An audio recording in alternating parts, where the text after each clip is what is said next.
Do women even like dating apps, or do they just use them for validation? Speaking from personal experience.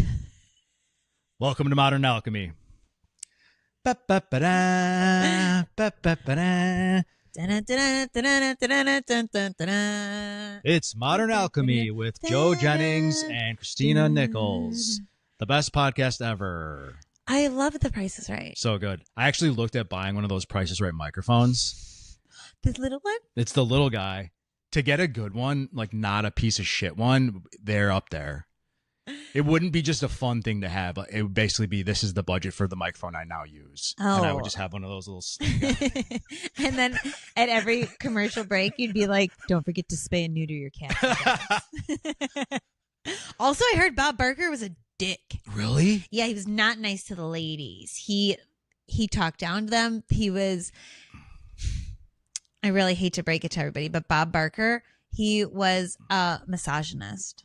Generationally, that doesn't surprise me because I think he lived to be almost 100 or into his early hundreds. He was old. And that generation definitely had some different views. And he dated one of the ladies. It did not go well.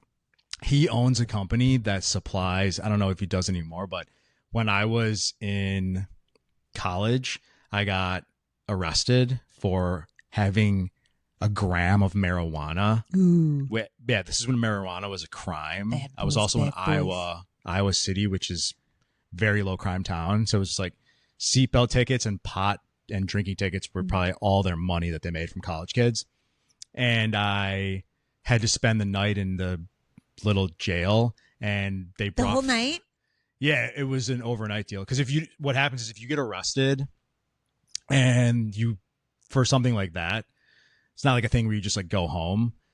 You have to wait to see a judge, or they do virtual judges, but you can't leave until that happens. So if it's later in the day when the judges are gone, you have to wait till the morning. Oh, I didn't know. And then, so they gave us food, and on the packaging it said Bob Barker Industries. Yeah. Yeah. Wow, Bob. It's a good business model, honestly. Prison's got a priz. Sure. Yeah. As we all know. They needed bad boys on the streets. Gang, gang. Yeah, it was and honestly, it definitely made me never want to get arrested again just because it was so awful. But if you compare it to an actual prison, it was me, my college roommate, a couple other college guys who also got arrested for pot, a couple homeless guys. Pot. There were zero criminals in this jail. I believe it. It was a very lightweight jail. So I'm glad it was lightweight. I didn't have, because if I went to jail, I would have to get a boyfriend. Like if I went to prison, I'd have to get like a big jack gang member You'd boyfriend. be somebody's bitch. What other choice do I have?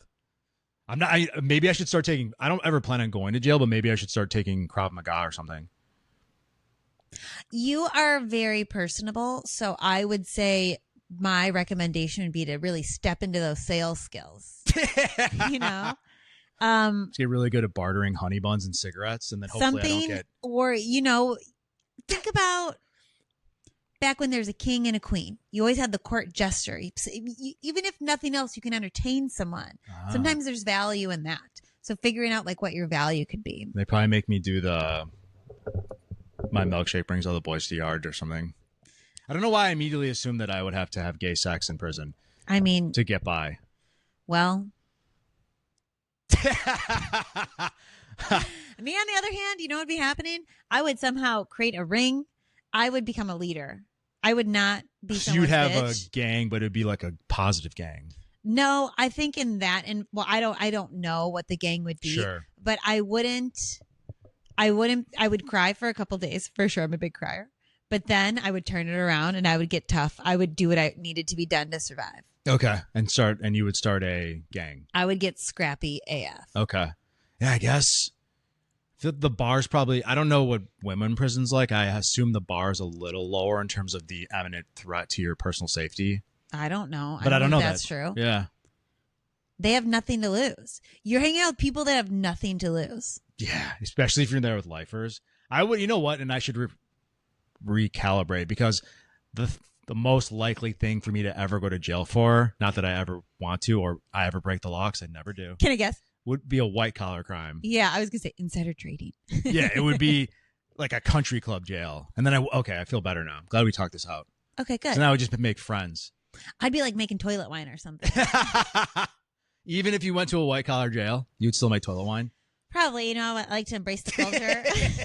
I just like to get really immersed in what I'm doing. And so toilet wine's really part of that process. I think so. I got on one side of TikTok for a while where it featured videos of people that used to be in jail sharing the cuisines that they would make with the ingredients available to them. It was very interesting. I was very, very addicted What's to an that. example? When you're saying the hot buns, so they'd say, we're going to make a cake. And maybe they'd use hot buns as the base. And then they would add other things to it. And they'd make a dough almost. And then they'd press it into a form or press it into a container. And they would make better foods out of the ingredients they had. Ramen noodles, that was one. Really? You take out the packet. You use the packet for other things. You use the noodles for separate things. Oh, the seasoning they would save for their dishes, for the gourmand. Something. Wow. Really interesting. Some appetizers. Man, when Martha Stewart was in jail. Did she actually go to jail? I bet she was coming up with all types of things. She was in jail. Like if you haven't watched her documentary, I really liked it. She went to actual jail? Jail. Well, I mean, it was. They used her as an example. I think it was like 45 days. 45 days too long, I'm sure. Sure. For her, for anybody. Going to jail sucks, and any length of time sucks. I spent a evening, maybe a full 24 hours. Sucked. Jail sucks. Don't go to jail. Don't commit crimes. I'm surprised I never went to jail. Yeah. You live in a pretty girl bubble. Probably the things that you got away with, I would have not gotten away with. I got away with a lot. Yeah. I'll still be getting away with things. Yeah. Pretty privilege. I don't care. You know what? It's been a blessing and a curse. Yeah. Because it is bad sometimes. But when I can use it to my advantage, you best believe I'm going to pull it out. Okay? There's no rules. I've seen, and so people are probably thinking, what are the possible disadvantages of pretty privilege? I dated the prettiest girl I ever dated. People would treat her like she was retarded. And she was actually really smart.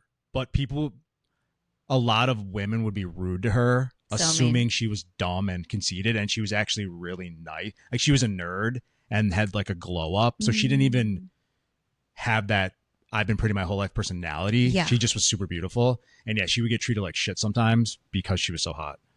Yeah. And also the way men objectify you in situations, you're just minding your own business.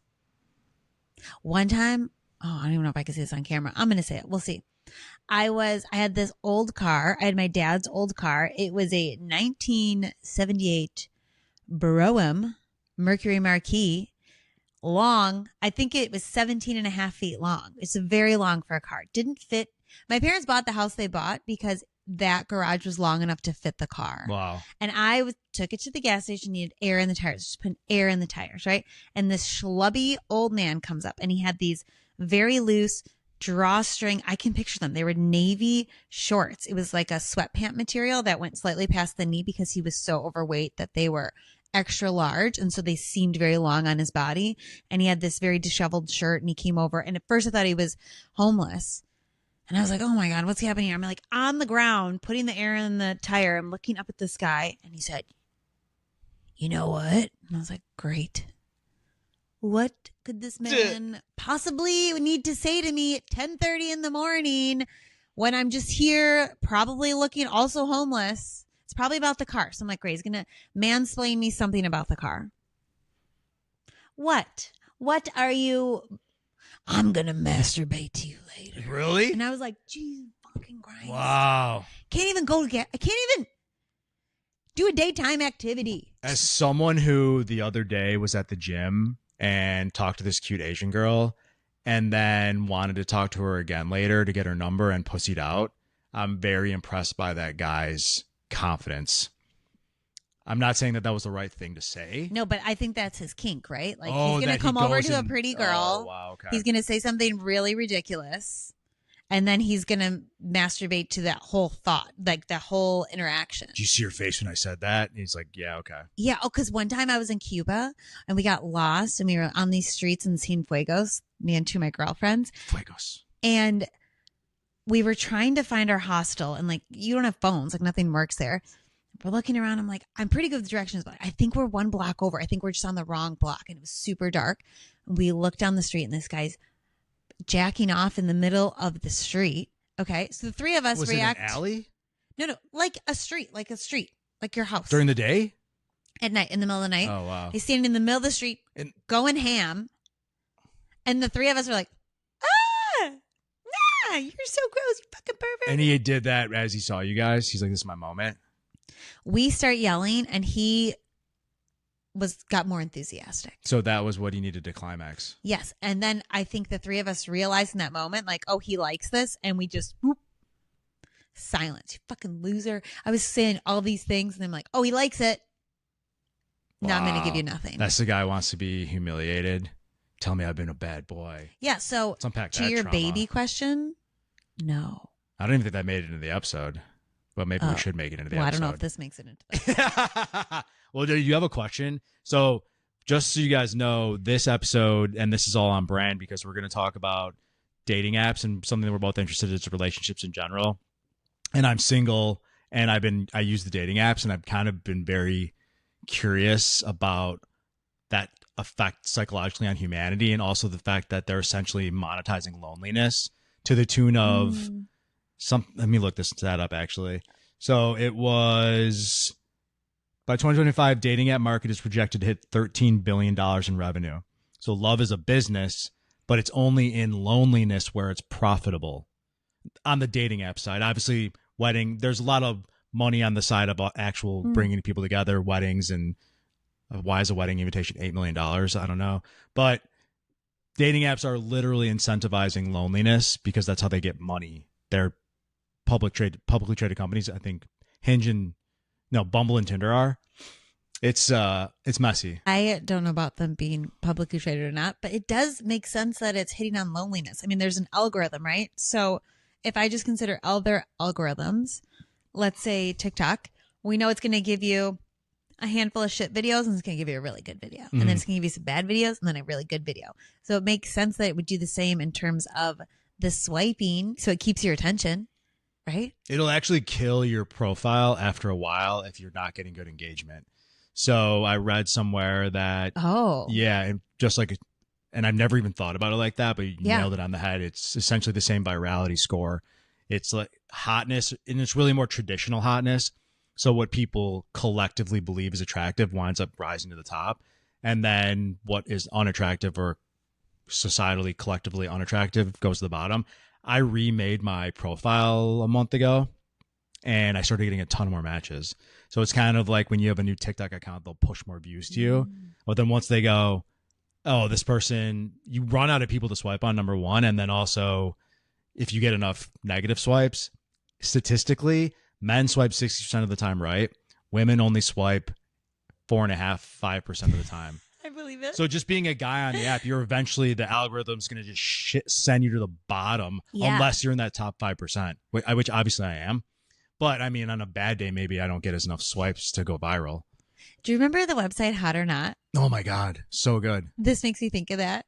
Where it literally was a website where you would upload a photo of you and then the people of the website would vote if you're hot or not. And then they'd give you a score and they'd be like, you're 5%. It was, out of 10. Yeah. So I had a neighbor when I was in college in Florida, and they put their stuff on Hot or Not. And one of the guys was a little chubby. Oh. Yeah. He wasn't a bad looking guy. What do you mean? Yeah. He got a score that made him. I remember I went over there and he was doing push-ups. He was like shirt off. And he was like doing push-ups. And I'm like, what are you doing? He's like, bro, I'm trying to get hotter. I just got like a 4-star on Hot or Not. And I was like, that's hilarious, dude. Did it work? I don't know. We didn't stay long-term in touch for me to get the Hot or Not update. I would like to pretend that it did. Good job, buddy. That's funny because I went the other way. I'm like, didn't work. But you're like, let's have a nice, happy Hollywood ending for this kid. Yeah, why not? He's a 10 out of 10 now. He's a 12 out of 10. Angel children with perfect blonde hair and blue eyes. Oh my gosh, he's never been healthier. He's never been healthier. I like that statistic you gave with the men and the women. So I am not on dating apps, but what I have been on them and what I remember them and just thinking about the people in my life that do use them, it's very often for men just to continue. Yes, yes, yes, yes, yes, yes, yes, yes, yes, yes, yes. And I think women, they'll look at the phone.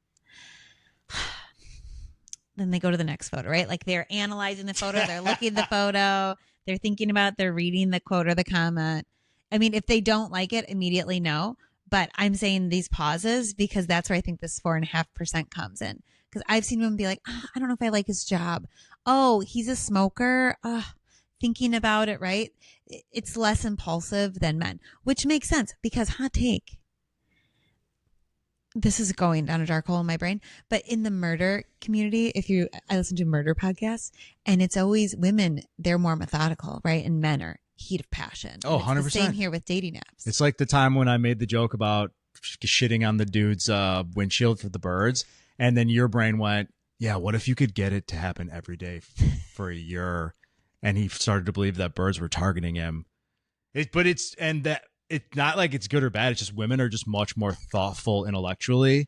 And so you guys are able to concoct these much more elaborate plans. Now, I wasn't going to say schemes, but it's 100% true. And you guys are just much more deliberate in that sense. I'll look at the profile. And if it says some stuff that is red flagging to me, like if someone uses the word sassy, goodbye. Like, I don't want a sassy lady. Like, can we just get along? I just want to like watch TV and we can go out to dinner and listen. Hey, ladies, I just want a happy, nice girl. Makes me feel good. You don't have to like cook and clean. It would be nice if you did, but just don't be sassy. So Maybe sassy's a red flag. We should go through Joe's dating profile. That would be really fun. I'd love to see it. who I matched with. Oh, I just wanted to see what your profile. No, I wanted to see your profile. Oh. I always ask my friends like, "Oh, can I see your profile?" Because I want to see how do you present yourself to the world. That's what I find interesting. Yeah, I definitely try not to, for whatever reason. The only times I take photos of myself are to track my gym progress. But I've tried to cultivate it where it's not just gym selfies. I've done some research. Like a big fish. Yeah, always have a big fish. I have a gun photo, a cowboy hat photo, and then 6 shirt off selfies. Oh, that's nice. Yeah, I haven't got any matches though, but I'm assuming that's going to come soon. But no, you're right though. Women get really deliberate with it. And what I found is making my profile more sparse has led to more matches because then there's less things for them to judge, dissuade. Yeah, be dissuaded by. Do you put a voice note in them? I have a voice note. How about how I can solve a Rubik's Cube? This actually, just so you guys know, this whole episode is my like virtual sales letter to ladies. Oh, that's cute. I vet him as a woman his life actively. I vet him. And also, you could hang out with me. That would actually be a huge benefit. You would have to not text me ever on Wednesday, though, when we record this. But this is crazy. And so what winds up happening, because the selective nature of women is so high on the apps where women are only swiping about 5% of the time. It is actually part of the reason why men wind up swiping right more frequently, because the amount of matches they get is so small that it essentially takes more matches for them. So if a guy is swiping 60% of the time, that 5% a woman swipes, she has a better than 50% chance that it will be a yes. So there's a lot less rejection bias, whereas men experience aggressive rejection bias, which leads to numb swiping, lower standards, and emotional detachment. So men wind up lowering their standards, visual standards, obviously, on the app, or maybe things that maybe would be red flags for them in particular, because they're like, God, I just want to get an effing match. But here's where, and I've noticed this in my own life, it actually starts to lower your perceived value, ergo standards in real life too, because then you have this weird bias where you're thinking, well, if I can only match with a chick that's this attractive on the app, then that's my new attainment level in reality. Wow. Yeah. That's so interesting. And I wouldn't have made that correlation without you saying that. I do think it's interesting. Like a lot of my girlfriends, the number one complaint is that guys don't approach them, right? And I think about that, and there's a couple different reasons for this. I'm sure we're getting a little older, right? And so as you're looking at an older population of people, most of the time they're in relationships. So I could see where you might be hesitant just from that regard. Like, oh, well, maybe they're in a relationship. Also, when women are together in large groups or people in groups, you don't know what couples are together or not together, especially can be really intimidating to have 4 women together at a table to go approach them. So now if you're already taking that information like that bias of information people bringing to a situation, plus the fact that I've only had 2 matches, let's say on Tinder today and I feel like my self-esteem is really low and they were girls I don't even want to go out with, there's no way I'm going to go approach these women as I see them out in real life. It's aggressively eroding. I used to be really, also because I think I partied a lot more and I was really social in the real world. And then you're busy, you get on the apps and stuff. But yeah, it definitely erodes that sensation. And the fact that, and this is kind of that hook we used in the beginning, really attractive women don't really need to use dating apps because they are getting approached. Okay, yeah, your friends are saying maybe it's gone down since like, you know, there's less available people when you're up, like not a 20-year-old anymore, but it's still probably more frequent than like I don't get approached. So yeah, interesting. Yeah. So the best people for men, the best women are not on dating apps. Because even the ones that are on there, and that's that whole, are they actually even on there to meet someone? Or are the pretty girls just on there to maybe talk to someone or get some validation or to kill boredom? Well, again, I'm not on them, but when I was on them years ago, it definitely would be one of these moments where I was like, I don't feel good. I just need a little self-esteem maybe. And then I would get on an app and start matching and texting. And that I find I struggle with the communication component in these kind of situations. So as soon as I started feeling good, put the phone down. I'm like, oh, I feel better. I don't need any validation. I don't need any connection, whatever. I can go like back out into the world.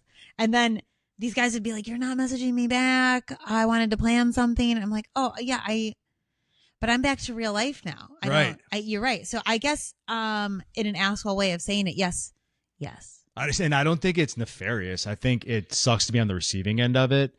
But if you don't have a realistic expectation, which now I totally understand that. I'm like, oh, hot girl with barely anything filled out on her bio. Like I'll swipe right, like YOLO. But essentially that's someone you're going to have to meet in reality.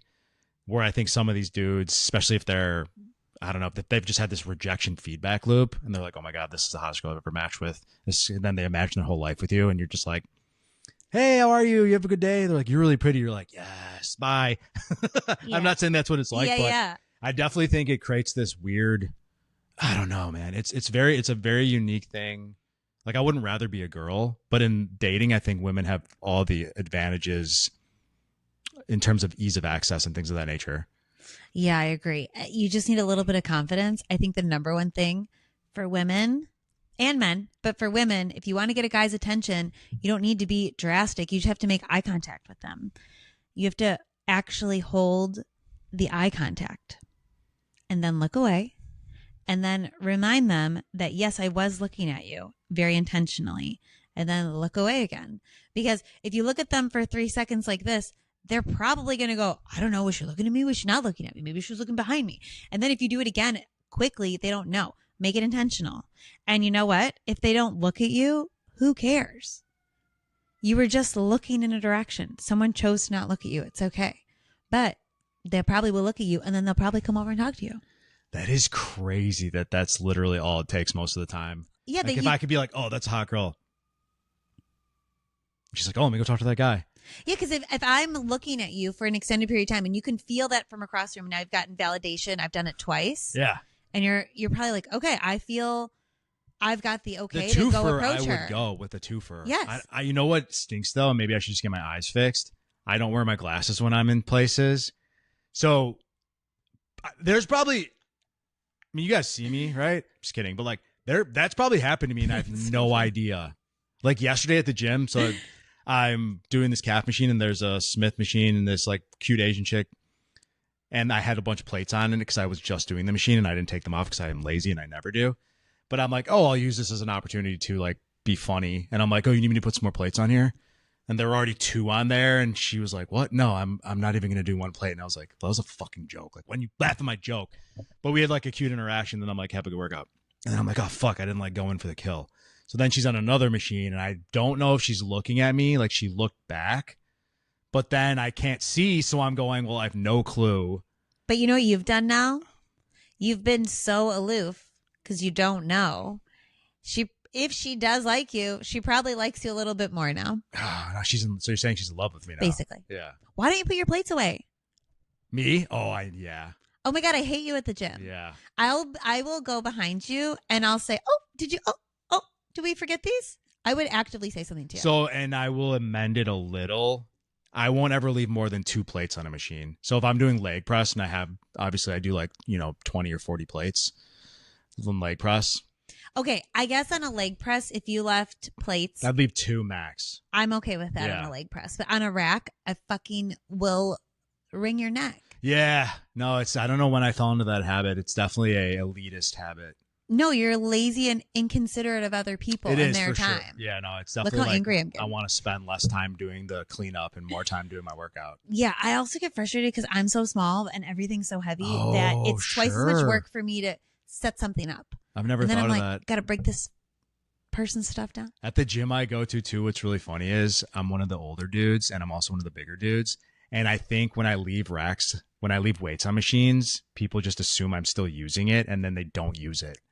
Like I remember one time. Probably. And I actually will always take this stuff off the bench press now because there was a bench press that sat unused for an hour because I think maybe because I'm older, they're like scared of me. No, I think because if anybody, that's gym knowledge. If you leave the weights on, you're probably going back to it. So it's not because they're intimidated by me? No, they're like, is this idiot done with this rack yet? Because that's what I would say. Okay. I really, really spun that in my favor. Okay. I'm sorry I bullied you, but put your weights away. Okay. Your mom doesn't work at the gym. That's true. Oh, what a jerk. Leave a comment about that. Do you guys re-rack your weights or do you guys leave them and say F it? It is pretty dumpy. It's probably one of the dumpier things I do. Probably one of the more inconsiderate things I do. Normally very considerate, mind you. You are considerate. So that shock you? Yeah, I'm disappointed. Is this our last episode? I'm not mad. I'm disappointed. Oh, God, it's even worse. There's going to be a tweet that comes out. We're breaking up to our 7 followers. No, I'm going to send you a handwritten 20 followers. Huh? I'm going to send you a handwritten note. Oh, my God. And I never got that Valentine's Day. I got a Christmas one from you. A bunch of people didn't get them. Yeah. But then a lot of people got them a month later. Who'd you send them through? The postal service. But my post office, they just closed the office one day. So God only knows. Yeah. They were like, oh, we'll deliver half of them. At least we did our best. Yeah. Well, they're like, we get robbed all the time. So we've got to close this. And I was like, well, you're not wrong. It seems, for me personally, it just seems exhausting having all of these conversations that are basically regurgitations of the conversation that you just had, right? And there's so many of them to keep them all up and to find a way to get deep or super personable isn't always easy, especially if some people just aren't good texters, right? If some people aren't as clever and witty over text. And I remember there was a time where I didn't feel like getting ready for all these dates, right? Like I'd planned all these dates. I was like, God, I gotta get ready for all these dates. And like, what if the guy's not even good? I had gone on a bad date, which spurred all of this. So I was not a nice lady during this time. What I would do is I would blind FaceTime these guys. I would just FaceTime, be like, I'm just going to FaceTime them, see if I'm even attracted to them over FaceTime. And if I'm not attracted, I'm not going to go on this date and like, I'm not going to get ready and go through the whole rigmarole and pretend and play nice and waste anybody's time. I'm just going to FaceTime. And I was FaceTiming everybody. I thought you were going to say something way worse. That doesn't seem that bad. Really? Because none of them liked it. They'd be like, oh, you're just like FaceTiming? It's pretty weird. Yeah. It's so weird. Yeah. And then I'd laugh and then because it'd be awkward. And then I would determine right there. I could tell immediately on the FaceTime if I was into it or not into it. It was that quick. Based on their reaction or how they looked? Their energy. So what was the FaceTime to date ratio? Pretty low. Really? What percent are we thinking? 1%? I didn't go out with most of them. Oh, wow. It was like, so out of 10, how many? I mean, it wasn't, if there were 10, it wasn't how a many lot. would it be? It was like very minimal. Like 2 or 3? Maybe like 1 or 2. Wow. You know what? And just hearing you say that too, because most attractive women are probably expecting it to be a match, it makes sense to be more selective because you're probably going to match with the person, especially if you're like, because even I have a lot of matches and it is a bunch of regurgitated bullshit. And then because I'm a little less picky with my matching, if it gets stale or I'm like, what were you thinking? I will just then remove the person because it is hard to track all the stupid conversations. And this is another thing I found. And this is just my sales brain. if you match with someone, if you don't plan something within the next 3 days, you'll never see them. Same thing. If you match with someone there, oh, I'm going on a vacation. We should hang out when I get back. I'll never see you. I'll never talk to you again. I had a lady who we almost went out, but she was busy 2 weekends in a row and she didn't keep the conversation going. And I'm not going to chase her ass. I don't know her. Gone. Yeah. So a lot of it is really based on timing too. And as a guy, I feel it's more, and this could just be me personally feeling this, I have to keep the thing going. And if I don't keep it going, then it doesn't go anywhere. I don't find that women are as, I did have a girl do that when she like kept the combo going, but then when we wound up meeting up, I wasn't interested in her. So it's probably like she had to learn to kind of keep things going because she's not as, doesn't have as many options. So I get why women aren't as engaged because they don't have to be. But yeah, it is and you're working over there. I'm working it, bro. But I think that's just men in general. We have to hunt, but the dating apps definitely have a negative correlation towards a lot of like these where it impacts people in the real world. That's what I'm trying to say. Yeah, I was just thinking about the quality and standards then of dating in real life compared to this. Oh, this is really interesting. I love talking about dating. There's so many facets to it. I just remember there were so many messages and it's exhausting. I'm just thinking from the male's perspective. That's why I'm pausing, because you have to do so much work to keep up the attention of all these women who are now being flooded by all these other dudes. So I remember there was one point, I think it was Bumble. Is that the yellow one? Bumble. And it was, I got it for free somehow. They were like, oh, we upgraded you and you can see who's liked you before you like them. Wow. And I was at my friend's house and they're married and the three of us were going ham on this thing, right? Because it was like open market and it was just fun. It was like became this little game the three of us were doing over dinner one night. And then the next day I had to abort the phone. It was overwhelming. It's like, it's very, wow. It diminished any of the shininess that was there for me to even want to go on dates with anybody because it was now a job. I had to like keep up the job of having the conversation. And now that I'm saying this out loud, it reminds me of when you hear about these girls on OnlyFans who hire gay guys to help manage their conversations. The women say it's not the sex work that's necessarily the hard part. It's the relationship building that you need to do to keep these dudes' attention so they will pay you. Yes. Oh, wow. Like all of that's so much energy. And I couldn't, it's too much for me. It's too exhausting. I can't do it. So it's even, if you're one of the 10 dudes that message, you better be the one that messaged last. So you're at the top of the inbox when the girl checks her phone. And I mean, it literally is yeah, but then there's a double-edged sword of like, now you're messaging, this guy's messaging me all the time. And like, I don't know if there's a winning strategy for men here based on hearing the other side of this. Yeah, it's definitely essentially the problem where then men just lower their standards. But then where I find that the biggest issue with that is the fact that, yeah, okay, so the people who get less matches, those women are going to be more responsive. So then the guys are like, well, at least I'm getting that dopamine hit. I'm getting some validation. Yeah, but don't you think guys will then say, well, oh, but I matched with hotter girls. So like this girl who probably is wonderful, like forget about her. Isn't there a theory that because of dating apps and seeing this, you're seeing constant availability of options in front of you, and due to this constant availability, you constantly think that there's something better for you. There's some percentage, like the 33 rule or something, where 33% you break even. And there's some. Do you know what I'm talking about? It's, let's say your sample size is 100, and to hit 33%, you just have to see 33 profiles to know what the best of the best would be. I see what you're saying. But we don't stop at the 33%. We keep thinking because of algorithms, maybe there's something better. Yeah. And I think that's and you've seen better on the app. So you're going, well, there are better. I've seen them.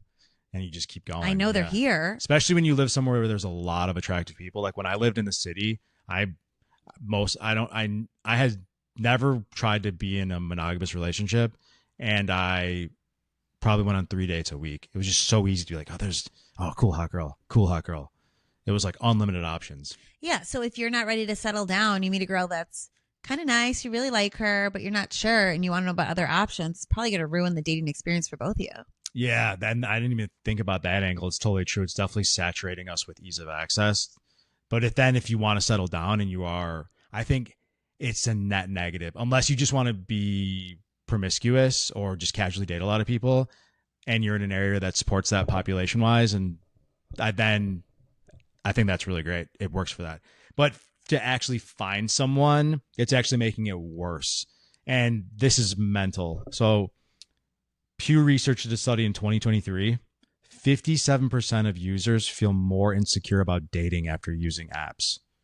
I believe it. It's so sad. Yeah. Mental. Do you feel more insecure?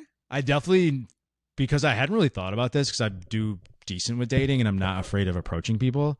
But I have. Yeah, you are good at doing that. I've seen you.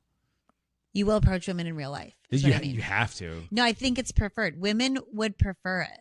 You see me approach women in real life? Oh, yeah. The other day I did that when we were at that bar. Mm-hmm. Yeah. I was like, oh, do I do that? I'm like, oh, I do. But I want to do it more than I do it, which is interesting. So I might be doing it an amount that a normal guy is terrified of. But in my mind, I'm like, I need to do it more. But it's really the fact that I think the best people are in real life. It's that option fatigue. Like, well, I don't need to go on a Bumble because 10 dudes walk up to me tonight, right? But yeah, it's definitely, I've noticed that it has and that's kind of what made me prompted this is when I was newly out of a relationship and I was feeling kind of lonely, I was like, why aren't I getting good matches? Like, what the fuck? And it started to bug my self-esteem until I realized some of this kind of stuff. But I definitely think it's having negative impacts and I think people in general, but as a male, I think the male experience is so poor that it has an aggressive negative effect. Or maybe if a less attractive female, it might be negative for them too. Yeah.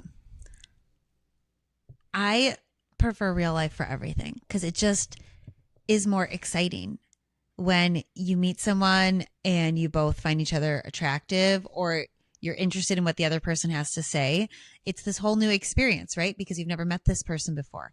And regardless of whether it's good or bad, I feel like there's a level of excitement when someone approaches you.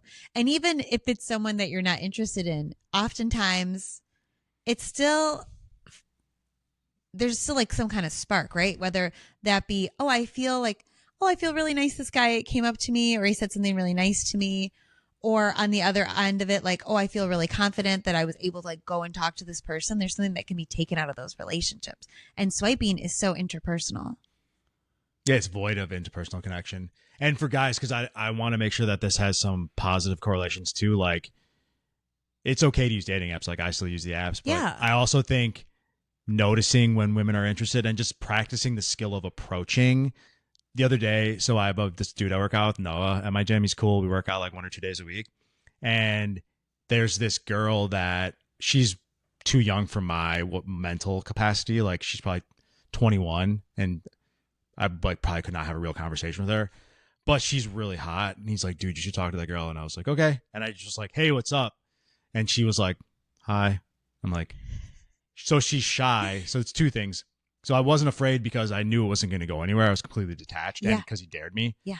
But then also she was shy. And so then like, how the fuck do you talk to a shy girl? I'm like, does she want me to get away from her or is she just shy? I don't have an answer there. Yeah. And is she shy or is she being polite? Yeah. Like, I don't know. So it's such a weird tightrope for guys. But the whole point being is just build the habit of talking to people. And you don't have to be like, hey, can I get your number? Like, hey, I saw you over there. I just wanted to introduce myself. I used to say that all the time. Hey, I just wanted to introduce myself. My name's Joe. What's your name? Boom. It starts a conversation. And it's very low pressure. Low pressure. Because if you go up to someone, you're really beautiful, and you just start with that, it's so sweet. But you're putting all your cards on the table in a way that there's pressure now on the woman's side. Oh, does this mean I have to be attracted to you? I have to really like you? Like, what do you want from me? Really? Yeah. If you open with like what I'm just saying, I'm not telling you not to compliment women. I agree with you completely. But this is low stakes in the approach that you're taking. Hey, I'm Joe. I wanted to introduce myself. I don't know what you want or don't want from me, so I'm not necessarily on the defense. When a man approaches me, like, has anyone ever told you you're so beautiful? I'm like, yeah. Well, number one, I think it doesn't stand out at all. And then number two, I think it's very, I don't know. Something about complimenting someone's physical appearance, I've always felt was a no-no. Unless I'm like, oh, you're hot. I'm Joe. And I'm like being funny. But usually I will be like, oh, I love your shoes. Or this other day I was at the gym again and this girl smelled really good. And I was like, what is that? I was like, that smells amazing. It's like, it was organic.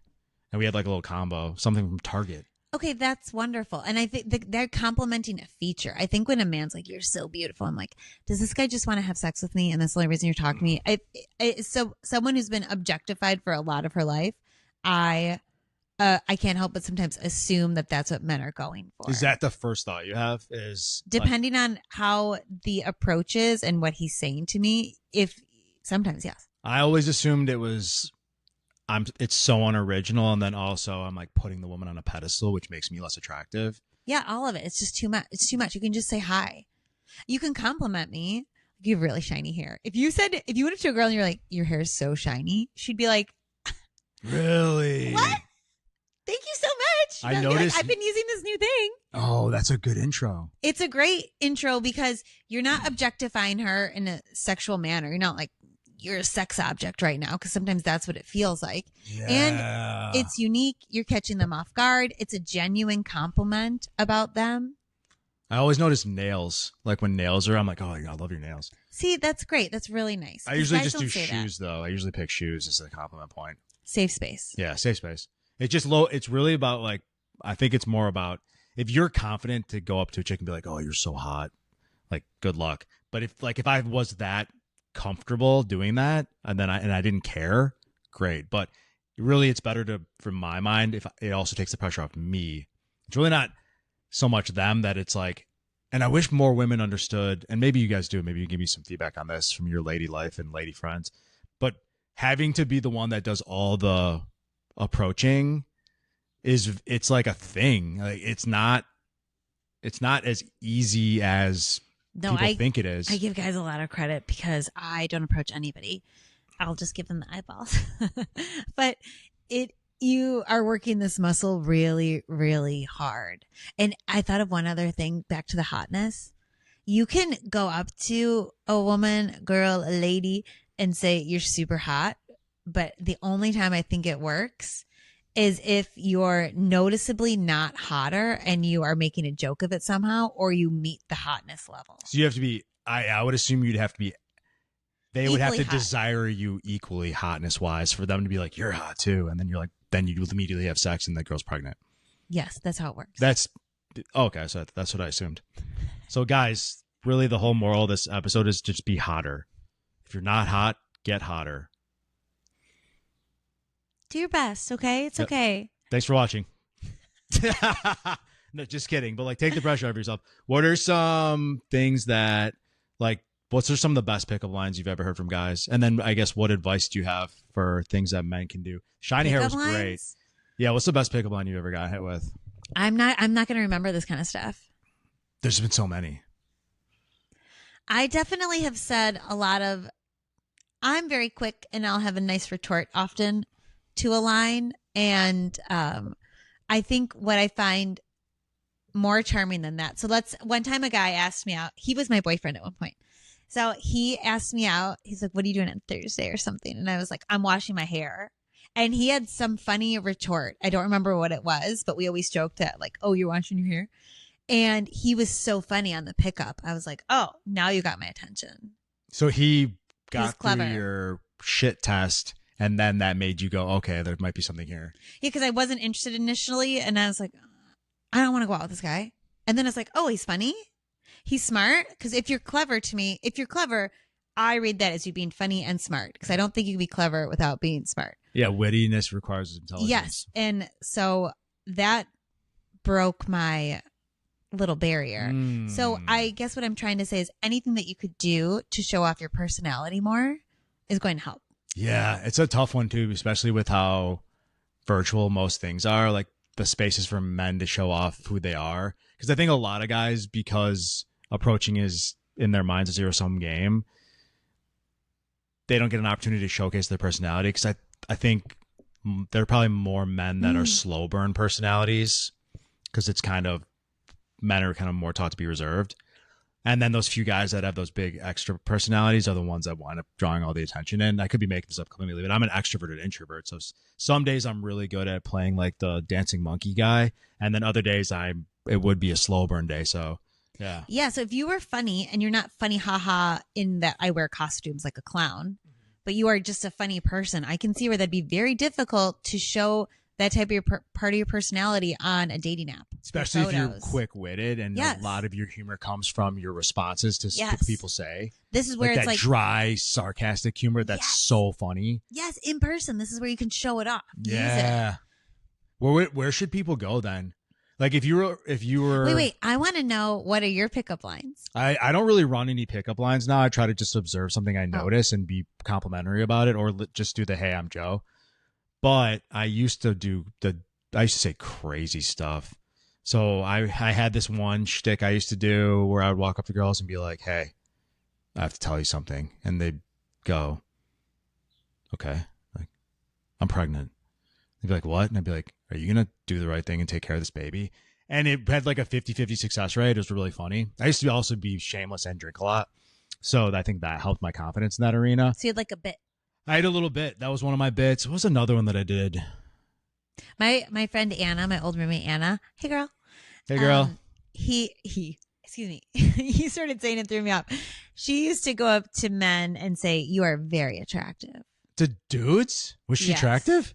Very attractive. What the? So remember when I said hot level? Yeah. Well, I think women don't really go up to men. So you're probably, as a woman going up to a man, you're probably already one step closer. But she was attractive. Where did she get that? It's like, why did she feel like I'm like, I don't even know how to, a hot girl approaching men. What's up with that? Confidence, or I'm sure there were moments where she wasn't feeling confident, but she did like a fake it till you make it to go. And, again, she had the looks to back and up. She was comfortable approaching dudes. Yeah. That's wow. Yeah. Cause in reality, I guess it is like a numbers game until you meet, quote unquote, the one that you want to be with. Totally. So she was maximizing her opportunities. Where should guys go? Do you think the best places are to be able to slow burn if they're a little less comfortable, or approach women that want to be approached? So let's do two places. So where I can slow burn my personality and win someone over, and then second would be to meet chicks. I mean, it's so hard. I would say consider the type of person that you want to meet. So where might they hang out and spend time? So if you were a gamer, I don't know where gamers go, but I would go there and I would slow burn my personality there. Or I think the gym is delicate space, right? So a tiny gym, tricky. Big box gym, probably easier. You could even go to different locations if you had one of those passes. So you could see people not in your regular time. Smart. Or go at different times. My good friend Ash, hey girl, she has a new boyfriend and they met at the gym and something happened and both of them went to an off location one day. And she had to do split squats and she needed straps because she's so strong. And she saw this really beefy guy and she said, I didn't even think about him in terms of dating. I just needed straps because the weights were so heavy and that was the biggest guy in the gym. So I was like, do you have any straps? And he was like, talking. She's like, okay, yeah, give me the straps. And then she went and did her exercise and then she returned them. And that's when he sparked up the conversation with her. Interesting. But at the gym, be gentle. Like, let the girl finish her workout. Maybe look at her, be polite with a little opener. And if she doesn't respond, leave her alone. Oh, yeah. I've dated 2 or 3 girls from the gym. One girl had to switch gyms after. And then it didn't end badly. She just made that decision. Oh, she got a new boyfriend. It was like a crossover relationship. I was like exiting and didn't matter. But like, yeah, it's like that weird balance. I'm like, they're working out. I don't want to be creepy, but also I'm like, we have shared interests, blah, blah, blah. Don't be creepy. Yeah. And if you are wondering, am I being creepy? Probably. If you have to consider it.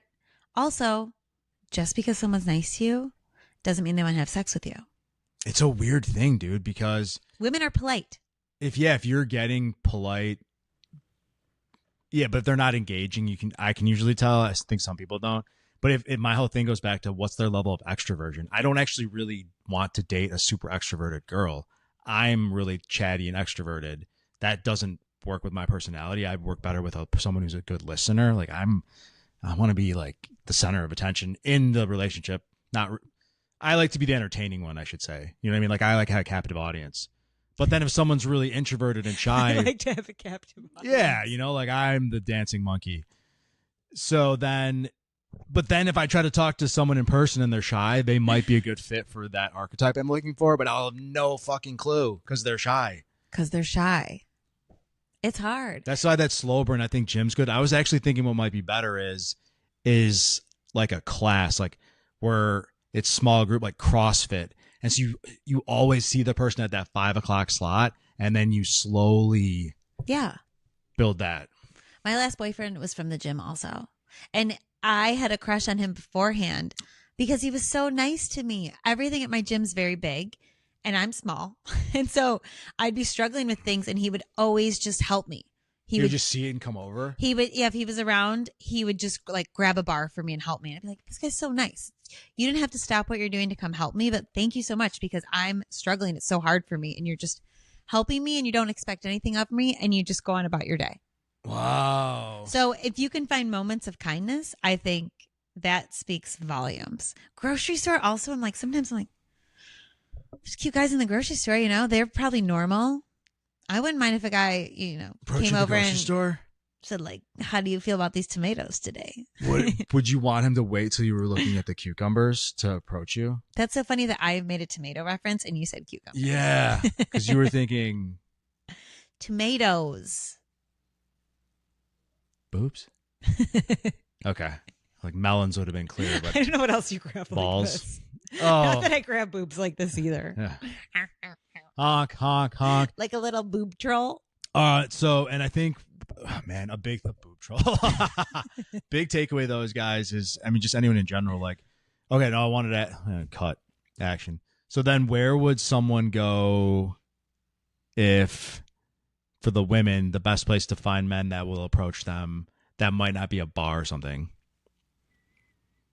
I don't know why you think I have all the answers to this. Oh, I'm love getting a female's perspective on this. Oh, okay. Yeah. I think Jim's probably good. My problem is I go to like 8 places. And if you have a co-working space you can go to, that's where you can get to know someone on the regular. Slow burn. Yeah. We need to find more slow burn opportunities where we can showcase our personalities. Because actually, interestingly enough, the girls I have dated from the gym, women, it wasn't a one and done. It was, we had a funny interaction once. Yeah. And then I saw them again and we had another one person. It was 3 interactions before it escalated to like a phone number thing. Yeah. One was 1 and then the other was 2. That seems really normal to me. Also, she's probably trying to suss out, are you a murderer? What kind of man are you? That's why she's not around anymore. So, oh. Yeah. Don't tell anyone. Speaking of the police. Right. No, she's alive. She's alive. I promise. Oh my God. What if she died? That would suck. What if she died and she was missing? And then they were like, actually. And then this podcast surfaces and then I become a prime suspect. But then here's the fun part. It becomes a murder mystery. What are those called? True crime. It actually turns into a true crime podcast and becomes wildly successful. I love a true crime podcast. That's what I'm saying. This is the slow burn to the true crime podcast. And actually this frame is going to zoom out. And this is actually a documentary of my true crime story of innocence. All right. So last thing I want to leave people with is, I love talking about relationships. Same. So this is a question I want to pose to you and then myself and then the audience. I would love for you guys to get this. If dating apps are full of options, why is everyone still single? I think it goes back to always looking for more, looking for better. This insatiation. Yeah,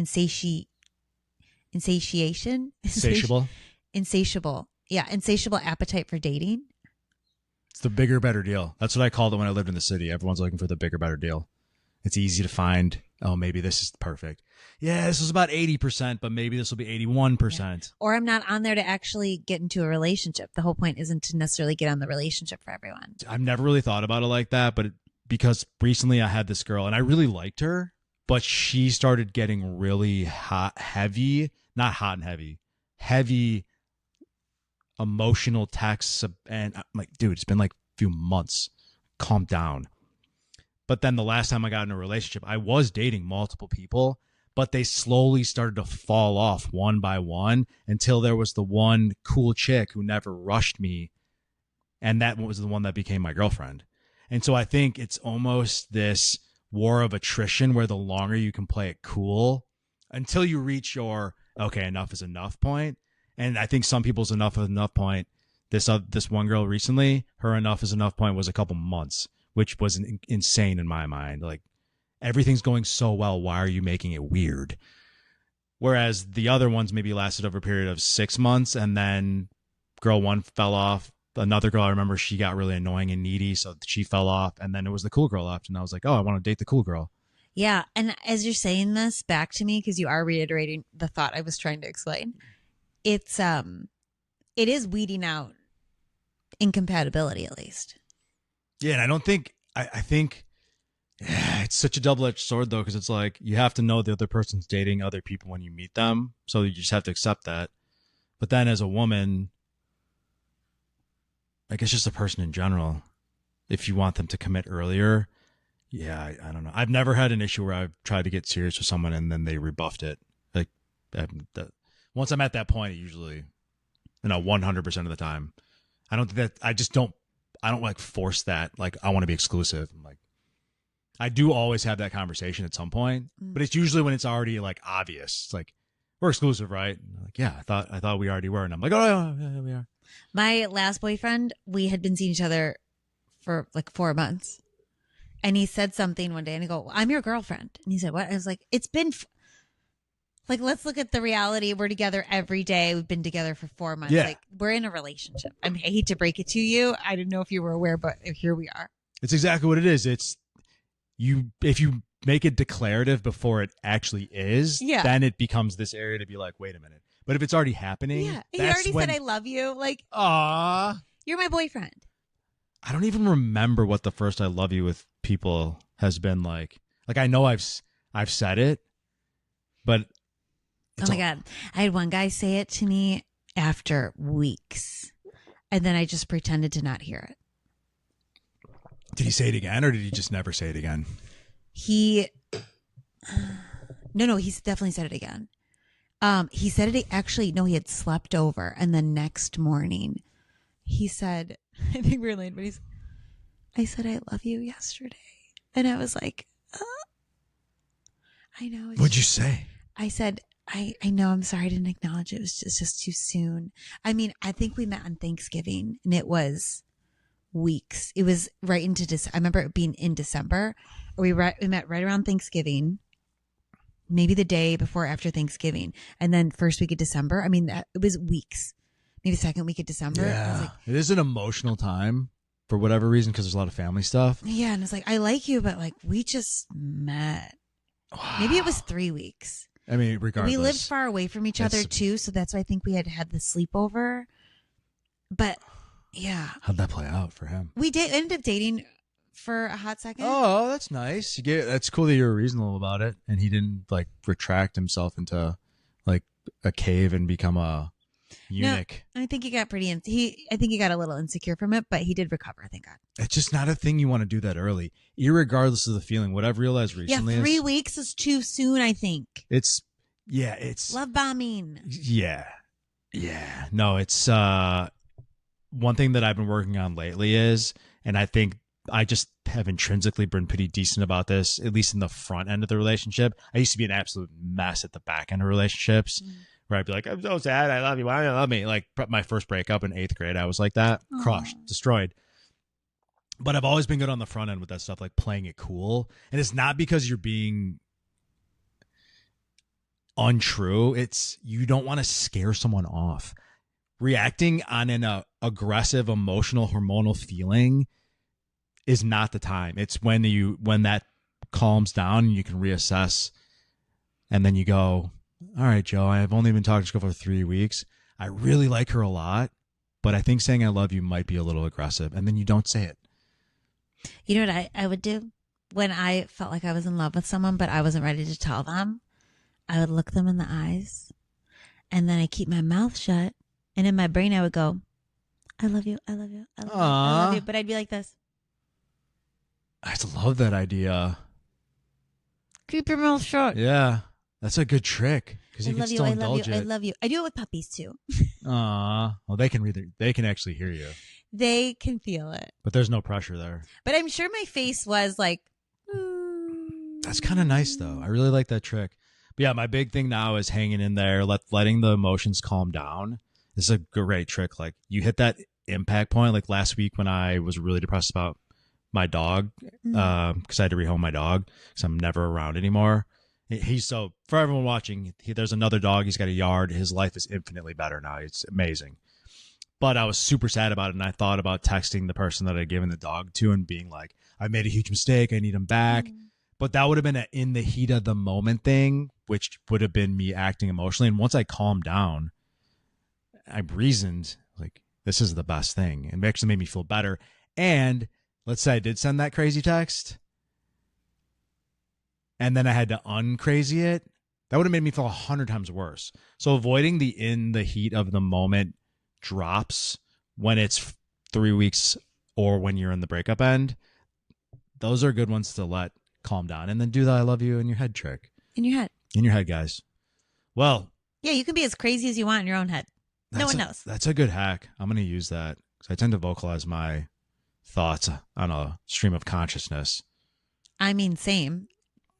I've done that my whole life and often offend people by accident. I love that. Any other last words or remarks before we let these kids go back to their day-to-days? You should like and follow and subscribe. Actually, I would love for the comment section to blow up. I would love to hear every single piece of feedback people have about relationships, the hot takes, where you think I was wrong, your experience in dating. I want to know every little single piece about it. Don't be shy. Thanks for watching. Bye.